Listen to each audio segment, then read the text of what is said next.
Assalamualaikum warahmatullahi wabarakatuh. Salam warahmatullahi wabarakatuh.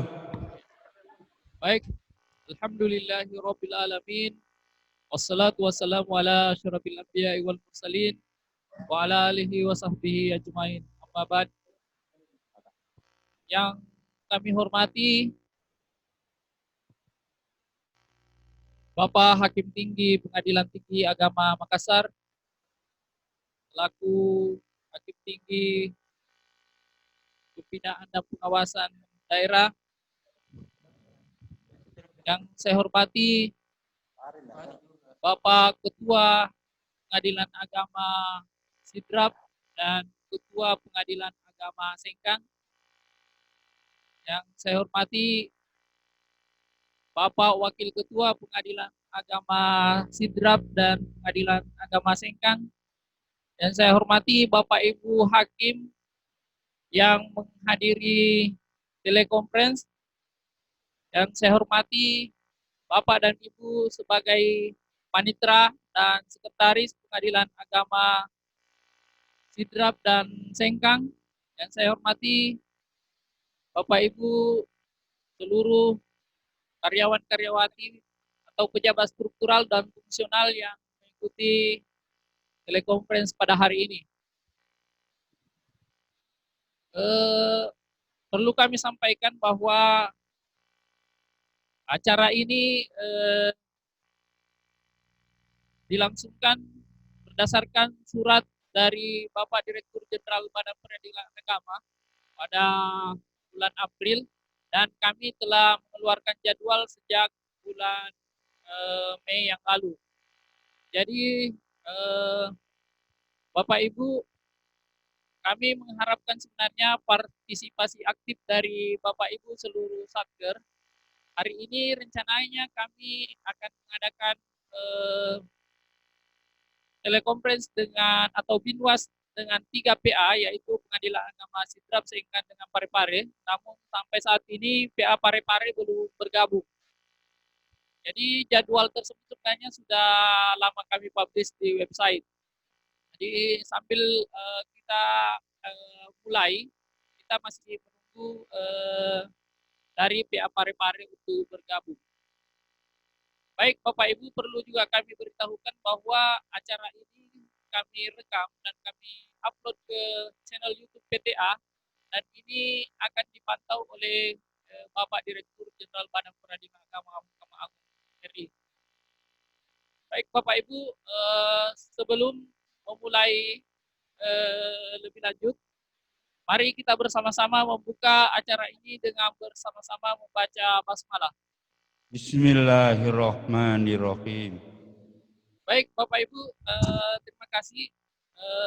Acara binwas ini juga merupakan tindak lanjut dari pembinaan pengawasan yang kami adakan sebelumnya sekitar bulan Februari dan bulan Maret. Bapak Ibu yang kami hormati, hari ini kami seperti di tim yang sebelumnya, kami ada bertiga. Hari ini juga kami ada bertiga. Namun teman kami ada salah satu orang yang belum sempat mengikuti telekonferensi. Salah satu tim kami masih kesehatannya yang belum memungkinkan. Jadi beliaunya masih sakit. Jadi Bapak Ibu, kami hari ini didampingi oleh 2 hakim tinggi dan saya sendiri dari bagian kesekretariatan. Jadi mungkin nanti Bapak Ibu secara interaktif bisa berpanjang lebar ke Bapak Hakim Tinggi. Mungkin itu masalah teknis perkara. Kami memulai dulu dari kesekretariatan. Mungkin kami hanya mungkin memakan waktu sekitar 5 menit atau sampai 10 menit. Jadi Bapak Ibu, setelah kami memperhatikan tindak lanjut dari binwas yang bulan Februari dan bulan Maret itu, dan sudah dikirim ke Pengadilan Tinggi Agama Makassar, kami telah menerima laporan tindak lanjut tersebut dan semuanya telah ditindaklanjuti. Ya, kami mengucapkan terima kasih kepada Bapak Ibu atas apresiasinya dan perhatiannya telah melaksanakan tindak lanjut tersebut. Kemudian untuk di bagian sekretariatan pada hari ini kami hanya akan mengingatkan kepada Bapak Ibu para sekretaris dan seluruh jajarannya untuk selalu mengupdate aplikasi-aplikasi yang ada di kesekretariatan, bagian kesekretariatan. Pantauan kami bahwa Bapak Ibu alhamdulillah masih tetap eksis, masih tetap mengupdate aplikasi. Kami pantau yang dari aplikasi Monep Smart, TJA, dan aplikasi Bappenas, itu pengadilan agama Sidrap dengan pengadilan agama Sengkang, kemungkinan itu mengisi, tapi kami tidak bisa memantau karena password aplikasinya telah dirubah. Tapi kalau untuk yang Parepare itu bisa kami lihat. Kemudian yang aplikasi Bappenas itu dari bulan Januari sampai bulan Juni itu sudah terisi. Maaf, yang bulan Januari sampai Mei itu sudah terisi, hanya bulan Juni ini karena masih berlangsung. Tapi saya lihat tadi di aplikasi PA Sengkang telah mengisi sampai bulan Juni. Kami ucapkan terima kasih kepada Bapak Ibu yang telah mengisi. Kemudian untuk aplikasi Sikep dan ABS, menurut laporan dari Kasubag Kepegawaian PTA, semuanya berjalan baik, sudah 100%. Kemudian ini untuk data Siman, untuk kebutuhan pengadaan untuk RKKL tahun 2022. Jadi ini ada batas waktunya Bapak Ibu. Bapak Ibu Sekretaris, tolong itu batas waktunya yang kami berikan sebenarnya kemarin itu bulan Juni. Sampai akhir bulan Juni, 30 Juni. Kemudian nanti untuk di PT di Korwil kemungkinan itu masih bisa ditolerir sampai bulan Juli. Jadi menurut Bapak Kasubag Perencanaan Program dan Anggaran PTA Makassar, baru ada 2 satker yang telah mengirim tiket dari aplikasi Siman yang telah dikirim. Jadi baru ada 2 satker.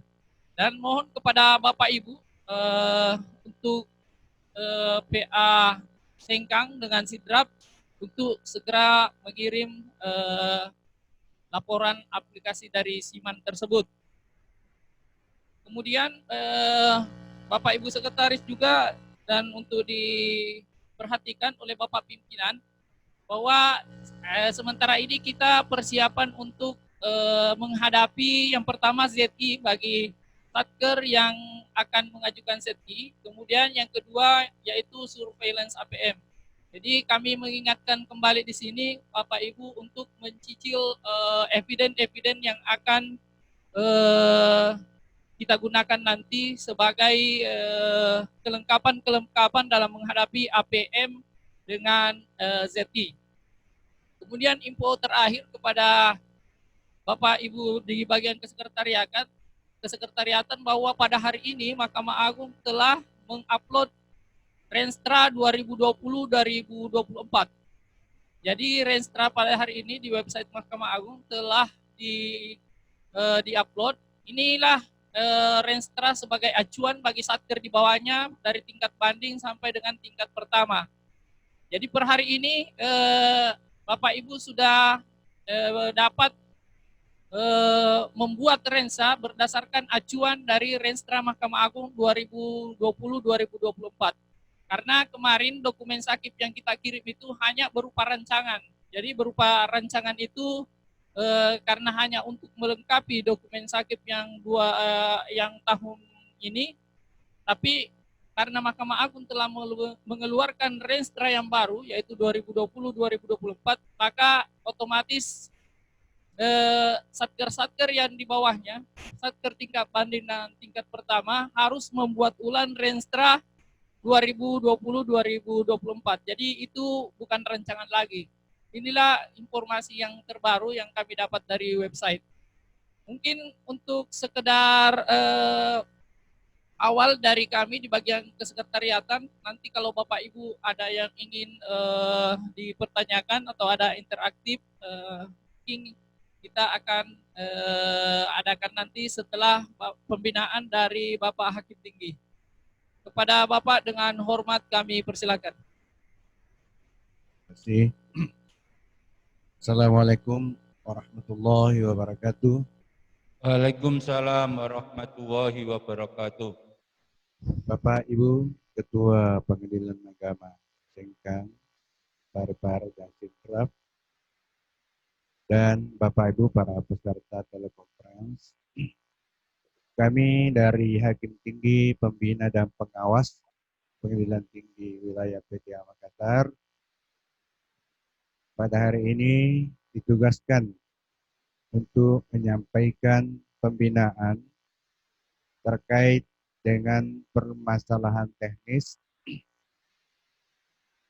baik yang ditemukan di pembinaan maupun yang ditemukan di berkas banding yang dianggap penting untuk disampaikan, termasuk permasalahan yang disampaikan oleh PA Sengkang dan PA Sidrap. Satu dan lain hal, entah kenapa PA Pare tidak bisa saya hubungi melalui WA Ibu Ketua, sehingga tidak menyampaikan kepada kami permasalahan.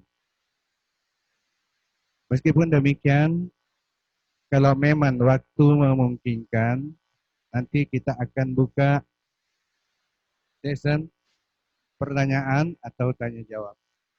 Meskipun waktunya sangat terbatas, ini saya antisipasi sehingga saya berkesempatan kepada Bapak Ibu untuk mengajukan permasalahan yang dialami di taker masing-masing.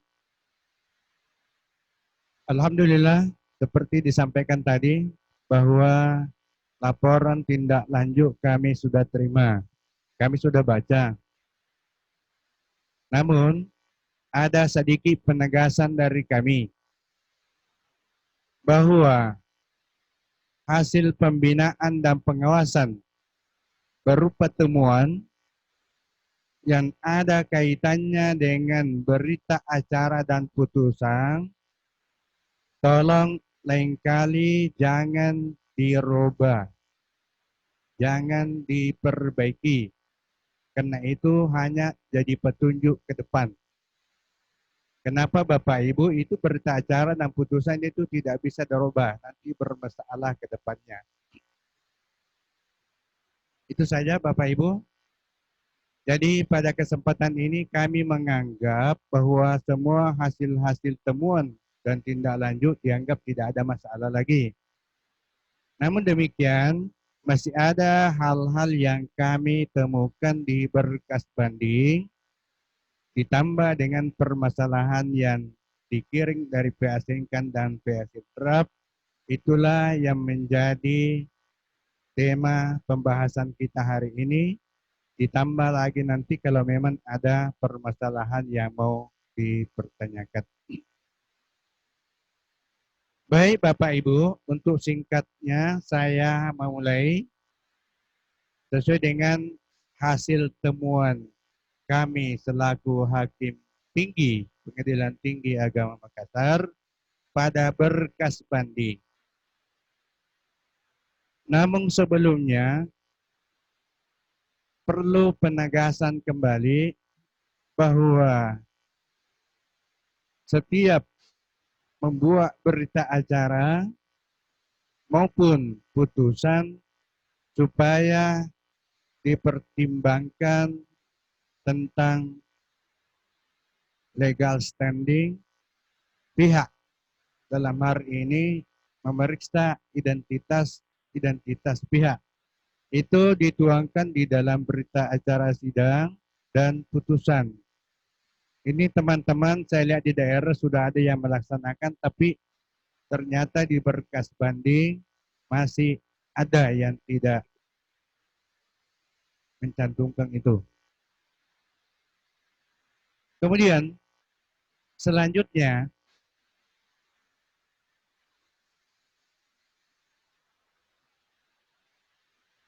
gugatan atau permohonan yang dibubuhi cap jari atau cap jempol,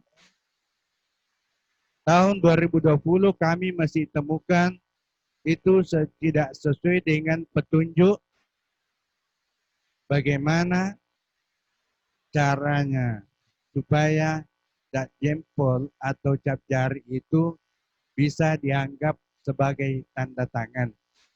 Coba dibaca pasal 286 ayat 2 dan ayat 3 RBG dan pasal 1874 KUH Perdata itu cap jari atau cap jempol harus diwarmekin. Perlu kami sampaikan di sini bahwa saya lihat yang sering Pengadilan Tinggi Agama lakukan, berikan petunjuk tentang warmaking ini berbeda dengan yang dilakukan oleh notaris. Tidak apa, yang penting tujuannya terpenuhi. Sebaiknya kita berpedoman saja kepada pasal 286 ayat 3, ayat 2 dan ayat 3 RBG. Kemudian kita lanjut tentang kuasa hukum. Apabila pihak baik penggugat maupun tergugat telah melimpahkan kewenangannya kepada kuasa hukum supaya legal standingnya dipertimbangkan. Ada perkara kami terima terakhir itu Pengadilan Tinggi Agama menganggap bahwa kuasa hukum cacat formil. Oleh karena itu, supaya rekan-rekan di daerah mempertimbangkan tentang surat kuasa, kuasa hukum, ataupun kuasa insidentil itu. Apakah dia punya legal standing untuk mewakili kliennya atau bagaimana. Kemudian saya lanjutkan dengan pertanyaan rekan kami dari PA Sengkang mengatakan si A, saya ulangi, yang singkatnya begini. Tergugat diwakili oleh kuasa hukum A hingga mediasi.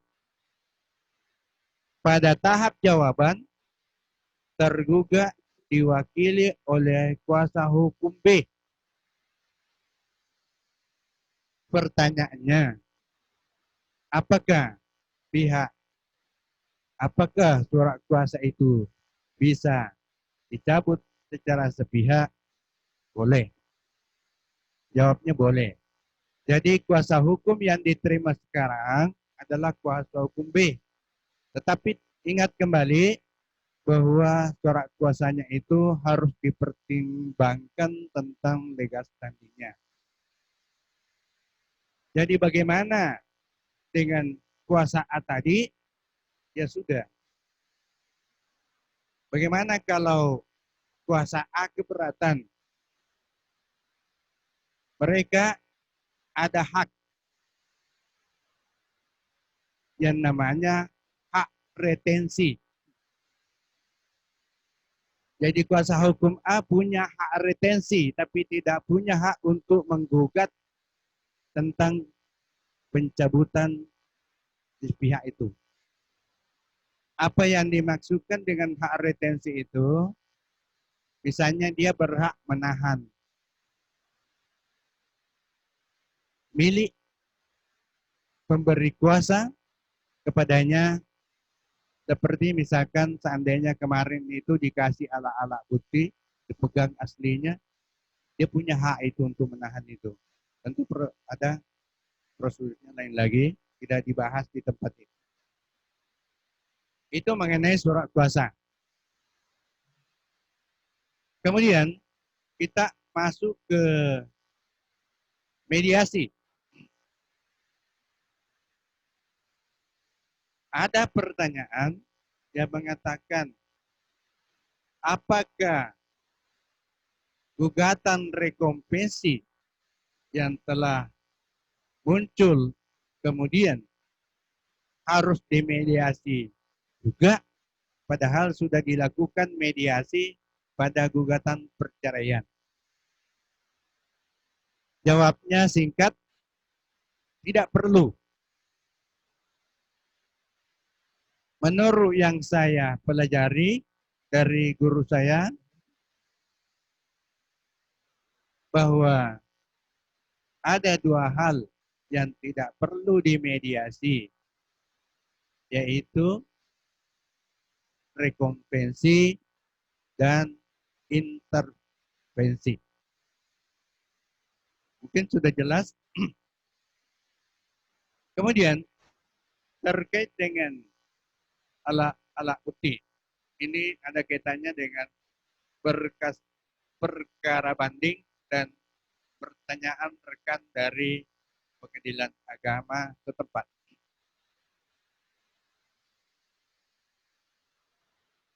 Pertama, fotokopi yang tidak diperlihatkan aslinya, rata-rata teman langsung mengunci. Sesuai dengan surat edaran Mahkamah Agung tidak bisa dijadikan alat bukti. Tetapi coba dibaca jurisprudensi Mahkamah Agung nomor 40K garing PDT garing 2004 tanggal 25 April 2005, bahwa fotokopi yang tidak diperlihatkan aslinya, namun fotokopi tersebut tidak dibantah oleh pihak lawan, dapat diterima sebagai bukti yang sah. Rata-rata kita lihat di sini berkas banding tidak dikonfirmasi kepada pihak lawan. Kalau pihak lawan tidak membantah fotokopi itu sesuai dengan jurisprudensi Mahkamah Agung tersebut, dapat dipertimbangkan sebagai alat bukti. Kemudian yang kedua, ada pertanyaan, apakah hasil scan yang serupa dengan aslinya itu dianggap sebagai asli? Yang namanya scan, bagaimanapun bentuknya, bahkan seandainya bisa melebihi aslinya, itu tetap bukan asli. Tetap harus dicocokkan dengan aslinya, dimeterai, dan tempel pos. Karena itu tetap salinan, fotokopian. Meskipun dia canggih, dan itu belum ada yang menganggap sebagai asli. Kalau bukan asli ya, itu kopian. Itu mengenai alat bukti. Kemudian, alat bukti saksi. Pasal 308 RBG menegaskan tiap-tiap kesaksian harus disertai alasan mengenai pengetahuan saksi. Masih banyak kami temukan di berkas banding tidak jelas pengetahuan saksi itu karena tidak diburu oleh teman-teman majelis, anggota majelis hakim. Harus diburu dari mana dia tahu.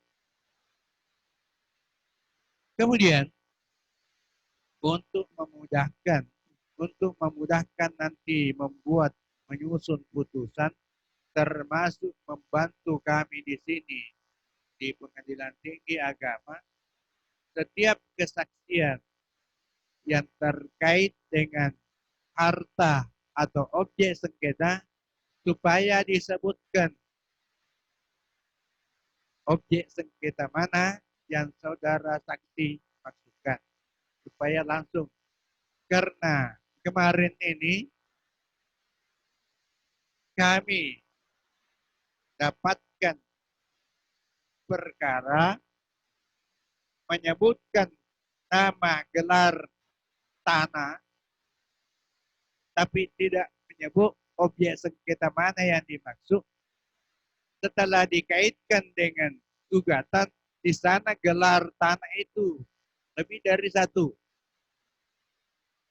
Sehingga menyulitkan untuk mempertimbangkan keterangan saksi objek sengketa mana yang dimaksudkan.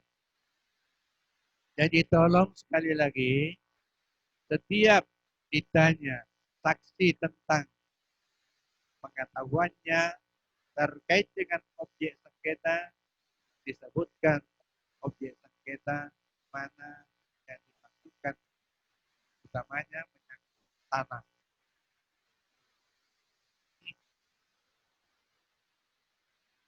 Kemudian pertanyaan rekan dari daerah, apakah penetapan ahli waris dalam memeriksa saksi-saksi sama dengan memeriksa saksi pada sengketa warisan?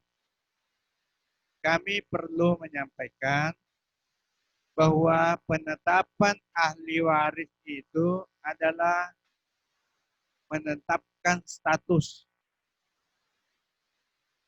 Memutus tentang status, bukan memutus tentang sengketa. Jadi pemeriksaan saksinya itu tidak perlu persis sama dengan warisan. Dalam hal ini pihak keluarga pun bisa dijadikan saksi. Artinya pihak keluarga yang tidak masuk lingkup ahli waris. Kemudian akta hibah. Ada putusan dari daerah kami pernah baca bahwa akta hibah yang melebihi sepertiga dinyatakan tidak mempunyai kekuatan hukum dan hibah yang dilakukan dinyatakan batal demi hukum. Itu benar. Tetapi ada putusan Mahkamah Agung terbaru kami terima, tolong dicatat, putusan nomor 572K garing AG garing 2019 tanggal 30 September 2019. Di sana hanya membatalkan hibah 2/3 dari harta pemberi hibah, tetap dinyatakan sah 1/3. Ini putusan Mahkamah Agung. Jadi tidak dibatalkan hibah secara keseluruhan. Dianggap tetap sah yang 1/3. Selebihnya itulah yang batal demi hukum. Kemudian akta hibah tersebut dinyatakan mempunyai kekuatan hukum sepanjang 1/3 dari harta pemberi hibah dan dinyatakan tidak mempunyai kekuatan hukum 2/3 selebih. Bisa Mohon maaf, di sini ada travel, ada gangguan sedikit. Mohon dimaklumi. Bagaimana? Bisa didengar? Bisa. Oke, terima kasih. Kemudian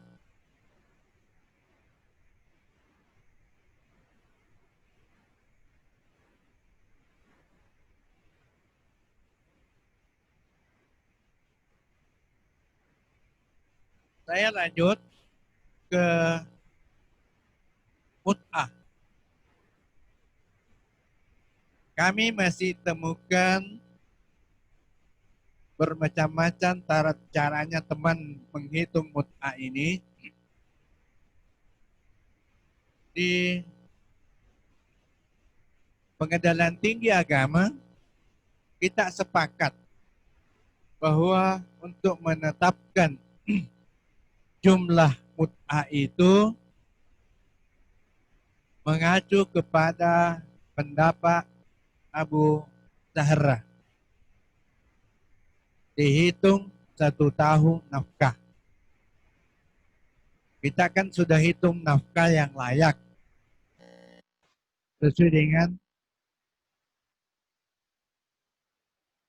dengan kemampuan tergugat atau suami dan layak sesuai dengan tingkat standar kehidupan yang minimal.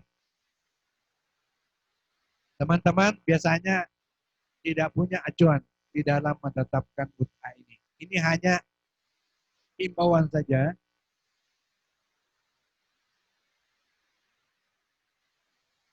yang sifatnya tidak mengikat. Kemudian sebagai himbauan selanjutnya bahwa untuk memberikan perlindungan hukum dan demi kepastian di bekas istri yang mempunyai hak akibat adanya talak,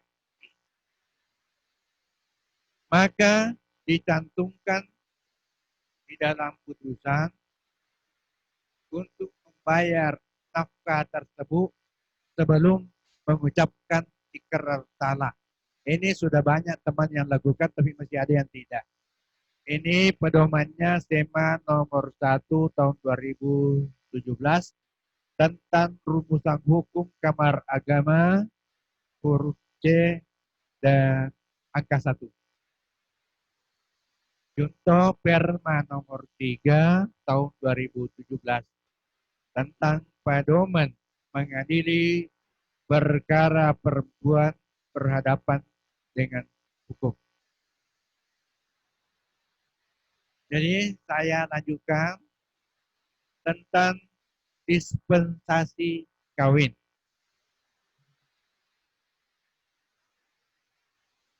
Pertanyaan kami terima, pemohon mengajukan permohonan dispensasi kawin terhadap anak perempuannya yang berumur 19 tahun. Namun anak tersebut telah cerai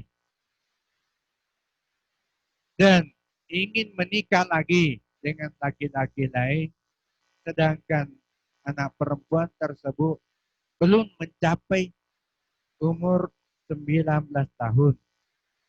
Apakah masih diperlukan dispensasi untuk kedua kalinya? Jawabnya, tidak perlu. Baca pasal 1 ayat 1. Perma nomor 3 tahun 2019. Saya ulangi, Perma nomor 5 tahun 2019 tentang pedoman mengadili permohonan dispensasi kawin.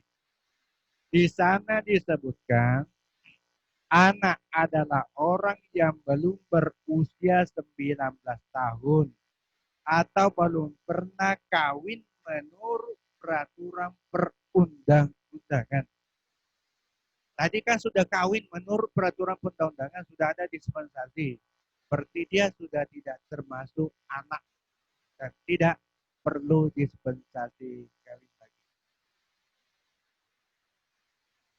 Kemudian saya lanjut kepada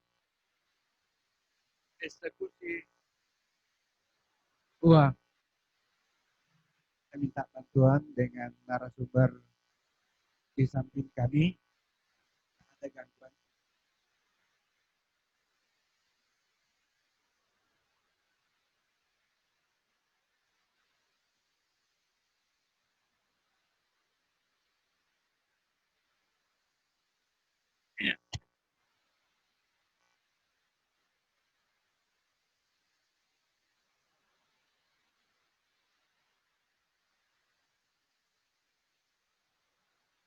Saya lanjutkan, mohon dimaklumi. Ada pertanyaan.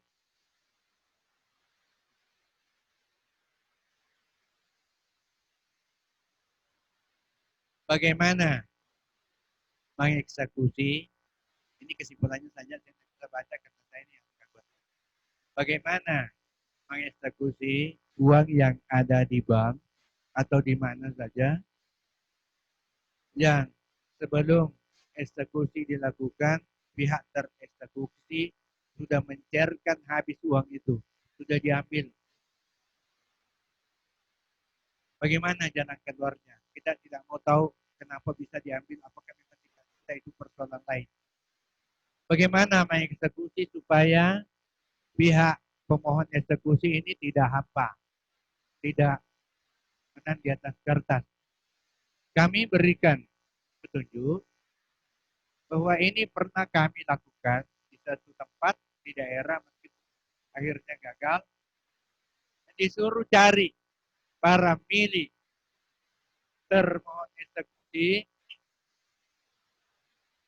supaya dilakukan penyitaan. Disita itu miliknya.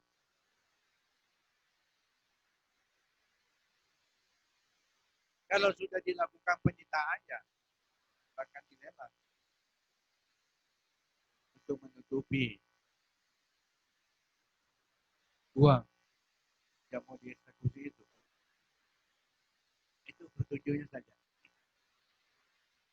Kemudian nanti teman-teman, karena saya menganggap bahwa permasalahan ini tidak seberapa, termasuk banding itu tidak seberapa, karena sebenarnya sudah diberikan oleh Hakim Tinggi Pengawas dan Pembina ke daerah tentang teman-teman di berkas banding. Dan namun sebelum kita akhiri, mungkin ada yang mau dipertanyakan atau kita sharing di sini, apakah memang murni pertanyaan atau ada permasalahan. Disilakan melalui Pak. Baik, Bapak Ibu, dipersilakan dari BA Sidrap, silakan Pak Ketua. Baik, terima kasih Pak kesempatan. Mau saya tanya kepada anggota saya, apakah ada permasalahan yang masih perlu disampaikan? Ada Pak, ini Pak Wakil Ketua yang akan menyampaikan.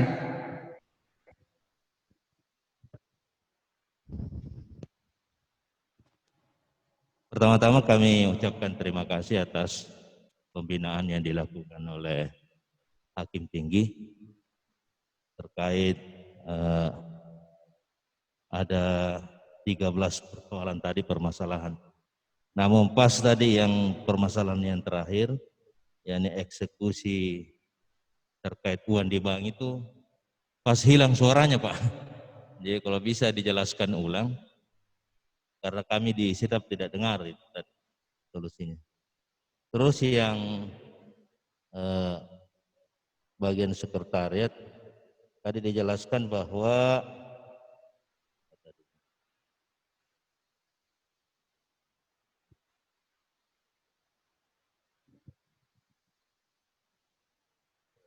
Renstra itu sudah ada yang terbaru Pak. Nah kami ingin tahu itu batas akhir penyelesaiannya itu kapan itu terkait dengan sekretariat. Terus terkait dengan surat kuasa juga Ini ada pengembangan Pak dari tadi. Dijelaskan bahwa dalam mediasi itu tidak dibolehkan ada dalam ketika perkara rekonvensi maupun intervensi, itu tidak ada mediasi lagi. Nah, pertanyaan saya terkait dengan surat kuasa dalam hal mediasi, itu apakah ketika ada surat kuasa yang mewakili para pihak untuk mediasi itu, apakah kuasa itu dalam mengikuti proses mediasi, kemudian terjadi kesepakatan, dalam hal penandatanganan kesepakatan, apakah diperlukan surat kuasa dalam hal penandatanganan kesepakatan itu, atau hanya berpatokan saja pada surat kuasa awal? Itu saja Pak. Kasih. Bapak dan Ibu, masih adakah yang mau disampaikan? Cukup? Masih ada satu lagi Pak. Assalamualaikum warahmatullahi wabarakatuh. Ringkas saja, apakah PS tetap dilaksanakan ketika terjadi perdamaian antara pihak penggugat dengan tergugat?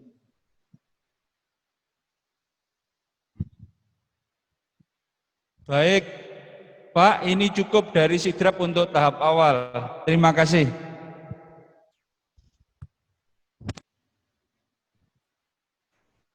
Baik, kita beralih ke PA Sengkang. Bagaimana Pak PA Sengkang?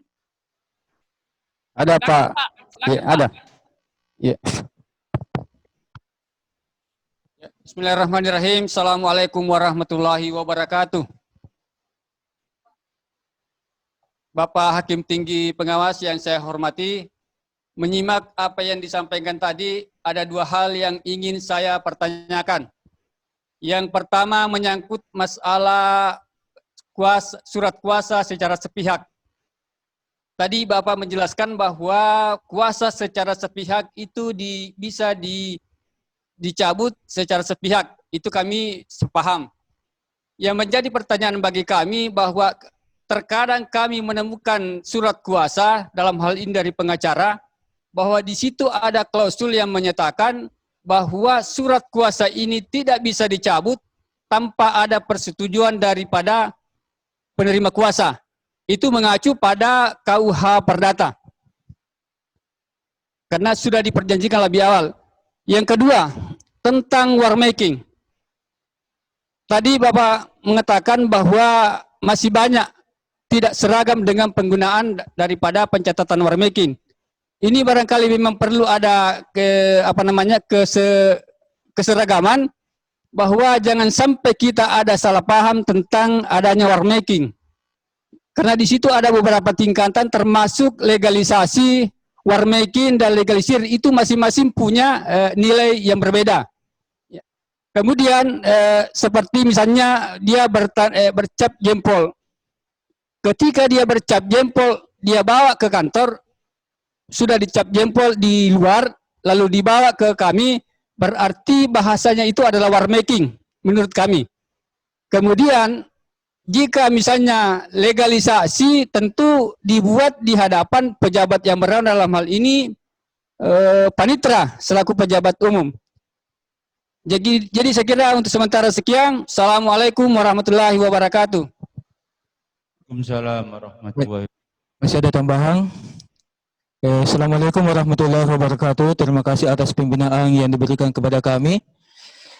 Terkait masalah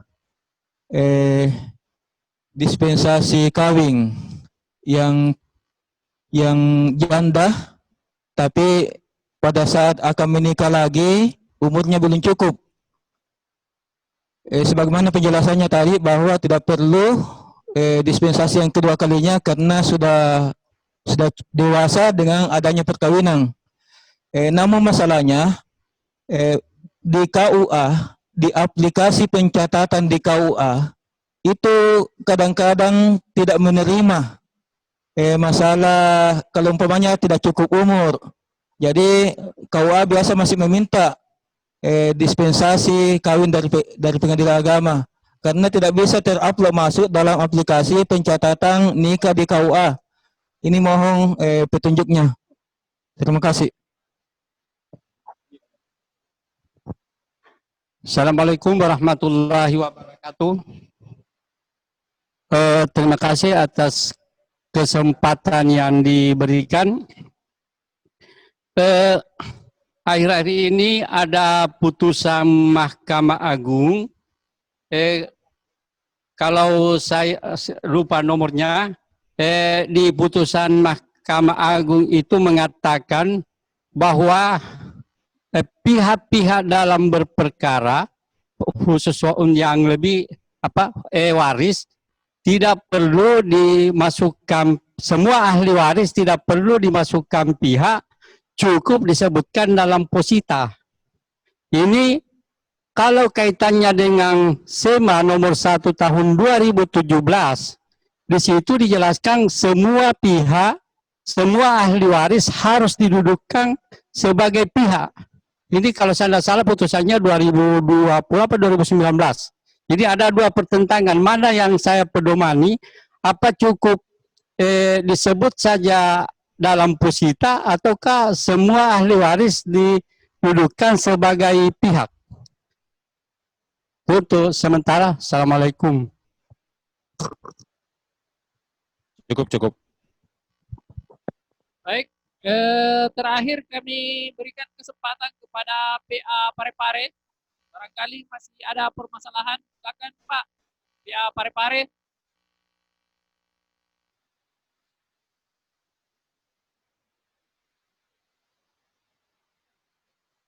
Bagaimana PA Parepare? Atau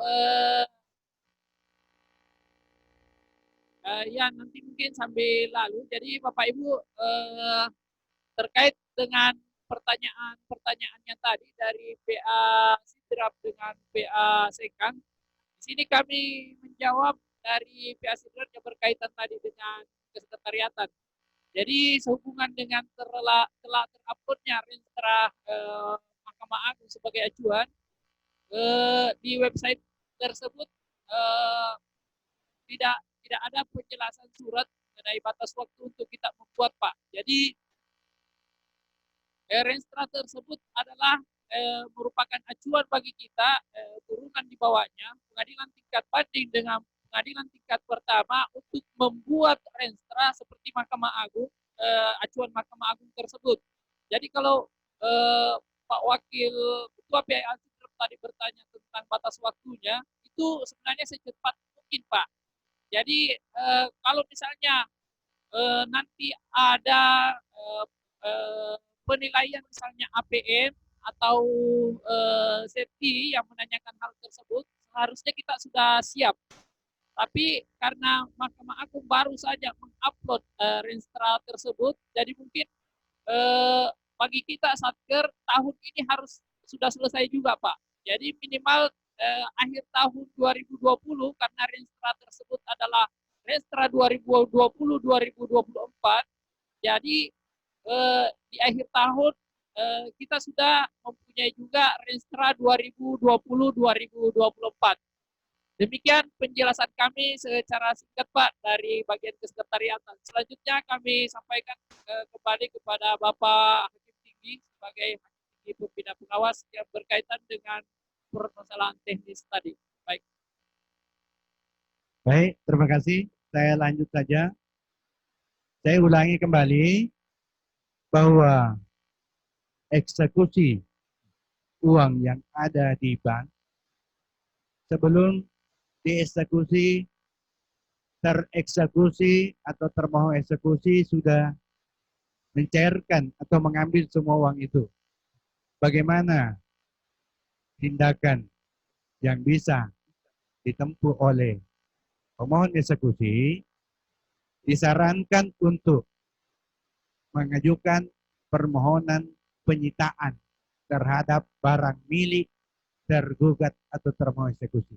Silakan dicari barangnya, kalau terbukti miliknya itu bisa dimohon untuk disita, kita eksekusi. Sudah jelas?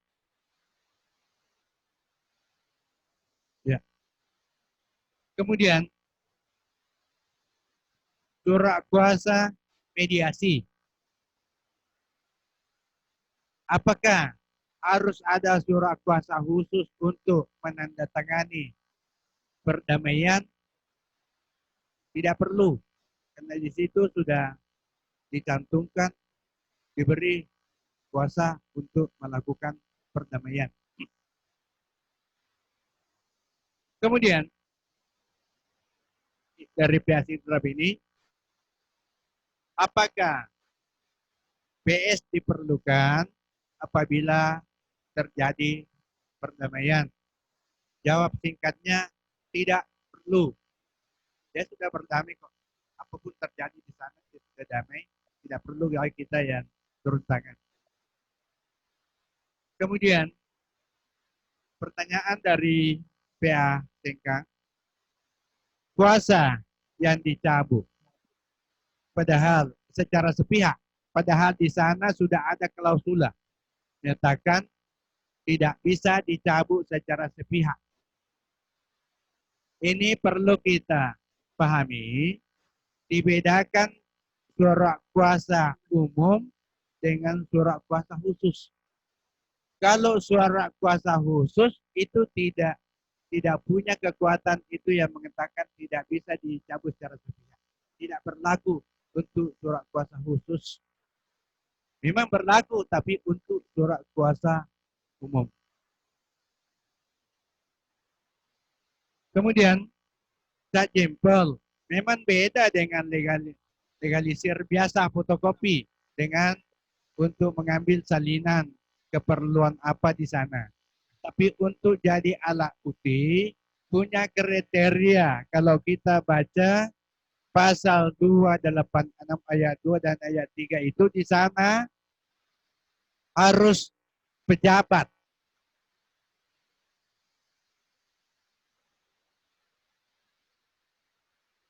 Pejabat yang akan melegalisir kopian itu harus dijelaskan di sana atau menerangkan bahwa ia mengenal pemberi cat jempol dan diperkenankan kepadanya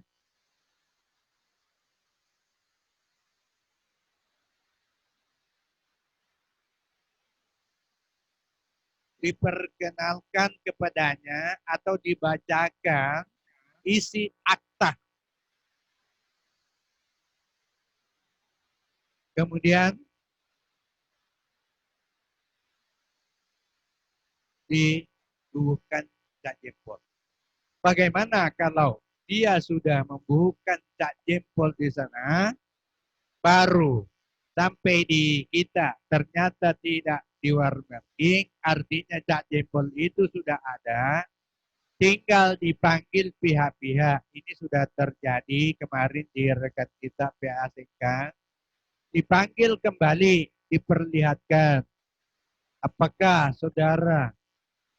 Jadi diperkenalkan kepada pejabat. Kalau pejabat di sini, kalau di hukum kita itu panitra adalah pejabat sama setingkat dengan notaris.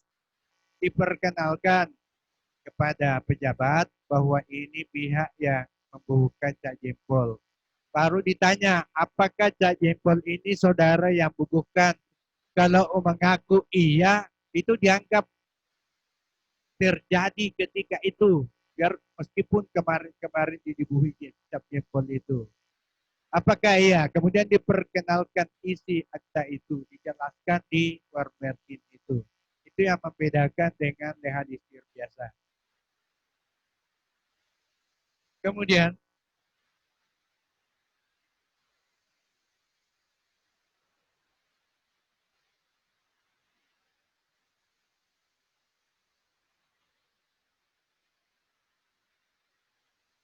ini, memang ini kendala kita dispensasi kawin. KUA tidak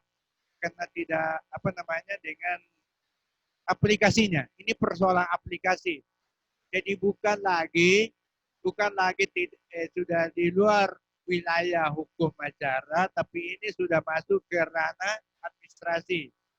Silakan Anda, saudara-saudara, teman-teman di daerah itu koordinasi dengan gua setempat, apakah dimungkinkan aplikasi itu menyerap dari ketentuan ini, perma tentang mediasi ini.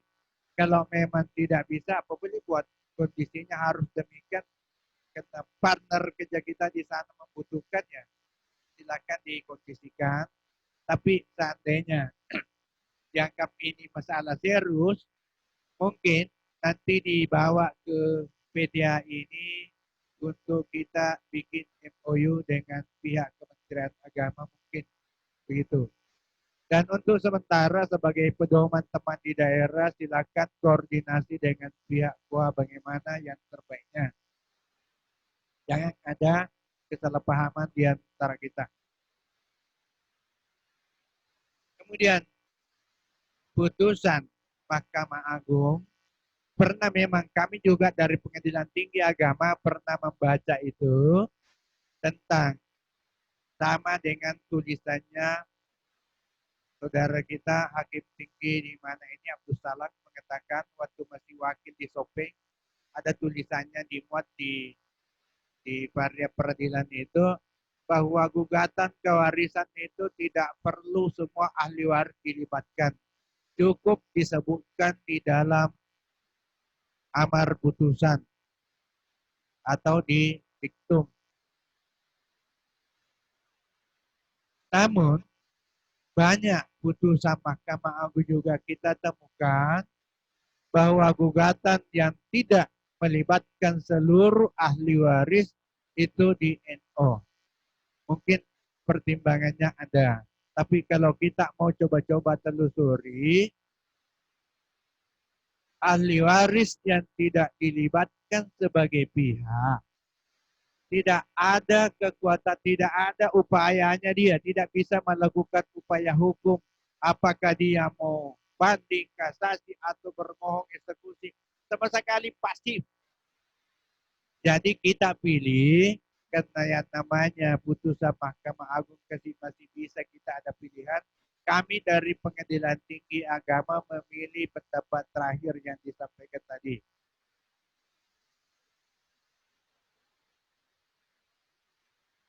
Sudah cukup?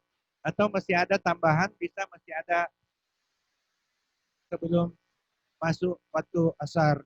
Silakan. Baik, Bapak Ibu silakan. Kita kasih kesempatan dulu dari Pengadilan Agama Parepare. Silakan, Ibu.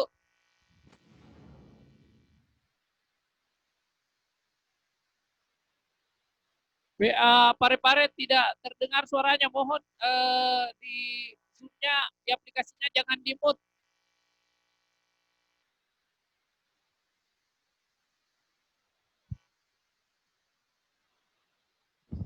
Kayaknya PA Parepare di unmute Pak, di mute Pak suaranya.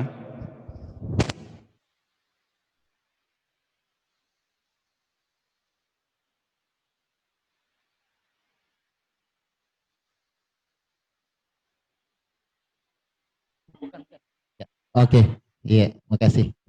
Karena faktor di unmute tadi, makasih. Ya, silakan Pak. Sudah terdengar. BA Parepare. Assalamualaikum warahmatullahi wabarakatuh. Waalaikumsalam. Bapak tinggi yang kami hormati, ya, teman-teman gua, ya, selamat. Mohon suaranya Bu diperjelas. Putus-putus suaranya Bu. Sini juga Pak, putus-putus, putus nyambung.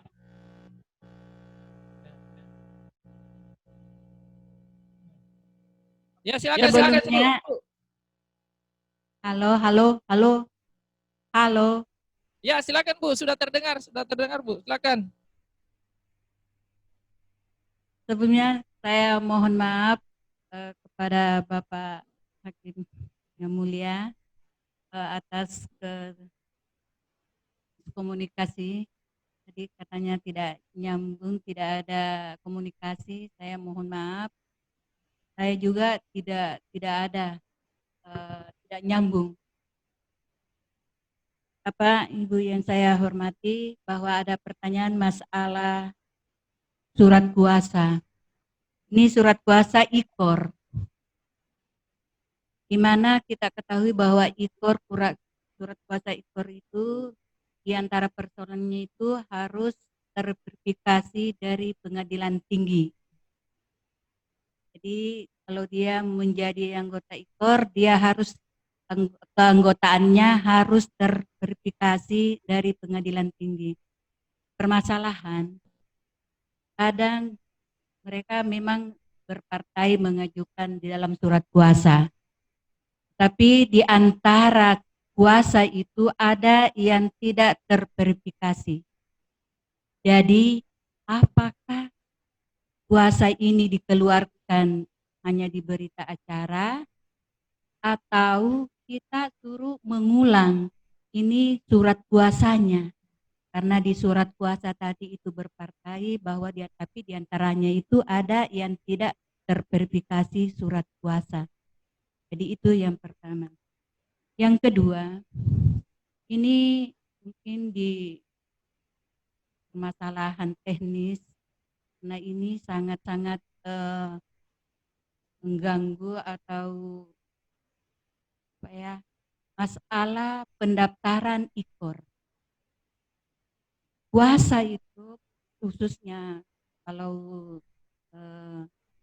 profesional itu tidak mengenal waktu kalau dia mendaftar. Saya ambil contoh, dan kemarin kami juga kena, itu dia mendaftar di akhir bulan. Sementara kita kan 1 hari misalnya kita sudah tutup untuk bulan berjalan karena masalah laporan. Nah, ternyata dia setelah kita menyelesaikan laporan, ternyata ada IKOR masuk tengah malam lagi. Itu permasalahan yang kita temukan. Ini sudah ditutup, tapi IKOR kan tidak mengenal bahwa perkara ditutup. Pokoknya dia tidak mengenal waktu. Itu yang permasalahan. Apalagi kemarin kami pas yang triwulan. Begitu juga. Pas dia masuk di akhir, kita sudah buat laporan, dia ada masuk. Itu untuk mengatasi ini barangkali PTA bisa mengkomunikasikan ke admin ke Mahkamah Agung, admin Mahkamah Agung, bagaimana solusi yang kami alami ini. Terima kasih untuk sementara. Assalamualaikum warahmatullahi wabarakatuh. Ya, ada barangkali dari teman yang lain?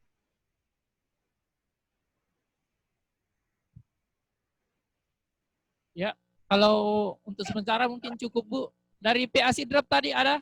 PA Sidrap? Ya, kami kasih kesempatan 1 kali lagi Pak ya, karena ini sudah mau sholat asar ya Pak. Ya, terima kasih. Kemarin kami dapat perkara dispensasi kawin Pak. Pemohon 1 dan pemohon 2 ini sudah bercerai.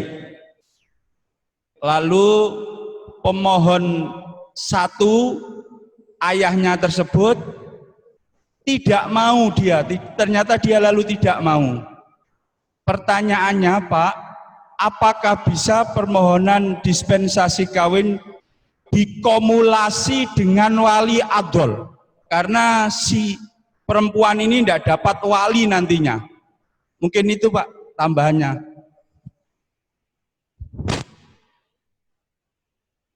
Jadi langsung saja.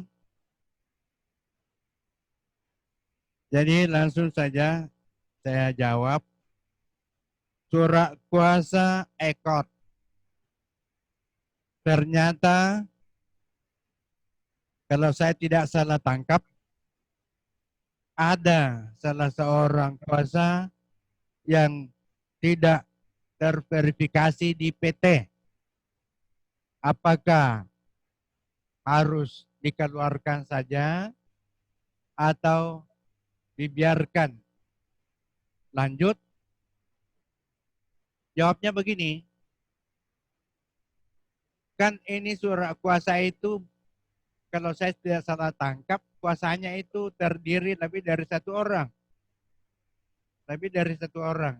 Kalau sudah ada orang yang memenuhi syarat, dilanjut saja. Dilanjutkan saja, Bu. Karena ada yang terpenuhi. Tidak batas surat kuasanya.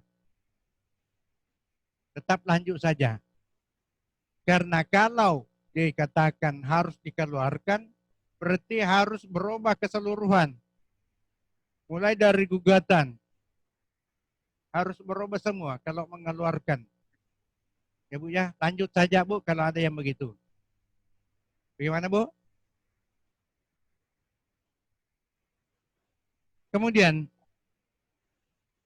pendaftaran ekot yang tidak mengenal waktu, apakah di luar jam kerja atau akhir bulan sudah bikin laporan, ini pertanyaan Ibu bagus ditampung, tapi untuk formalnya silakan bikin permasalahan, ajukan ke PTA. Karena ini kami tidak bisa jawab, harus petunjuk dari pimpinan. Kemudian, dispensasi kawin, pemohon 1, pemohon 2. Pemohon 1 suami yang sudah cerai, berubah niatnya, sehingga dia tidak mau melanjutkan permohonannya. Permohonannya kan sudah tidak bisa dilanjutkan ya kan? Jadi pertanyaannya apakah bisa dikumulasi? Jawab singkat, tidak. Tidak bisa karena koneksitasnya beda. Artinya esensinya beda. Yang satu mengizinkan untuk nikah belum cukup umur, yang satu mengizinkan kawin tanpa wali nasab atau wali mujbir. Jadi tidak bisa dikumulasi, itu jawabnya Pak.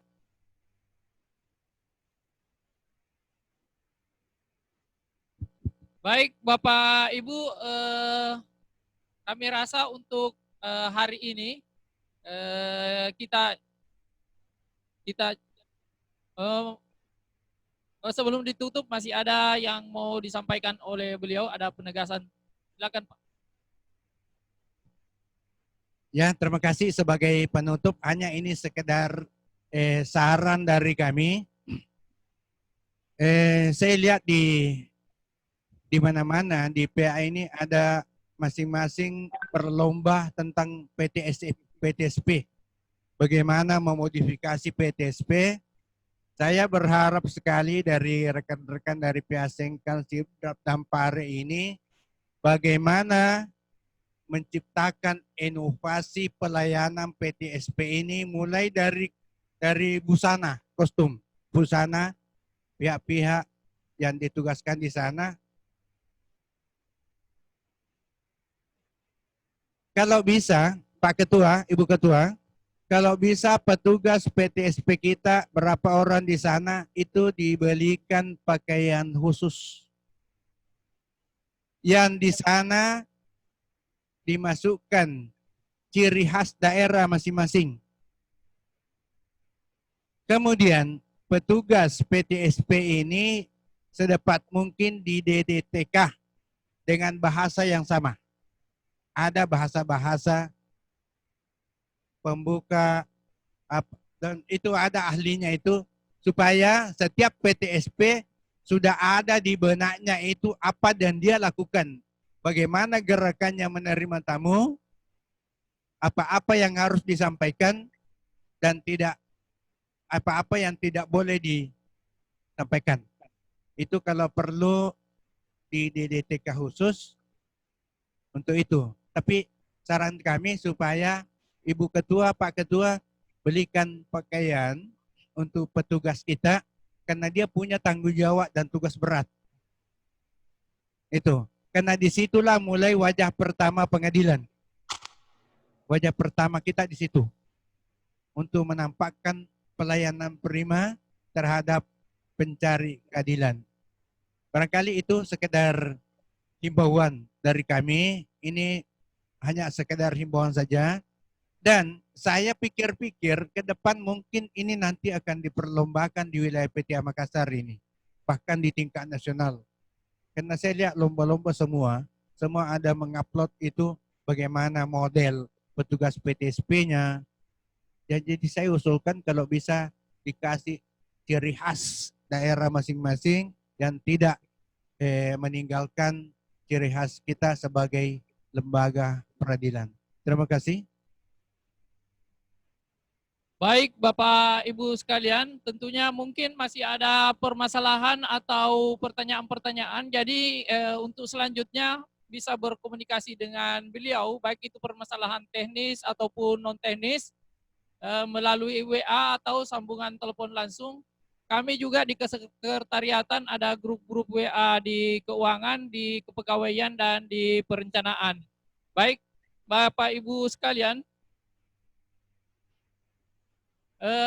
sekali lagi kami mengucapkan terima kasih kepada Bapak Ibu seluruhnya yang telah mengikuti telekonferensi pada hari ini.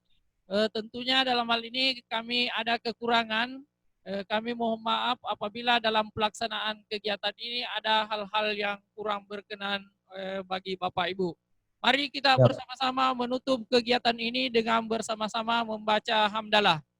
Alhamdulillahirabbil alamin. Terima kasih. Wabillahi taufiq wal hidayah. Wassalamualaikum warahmatullahi wabarakatuh. Waalaikumsalam warahmatullahi wabarakatuh.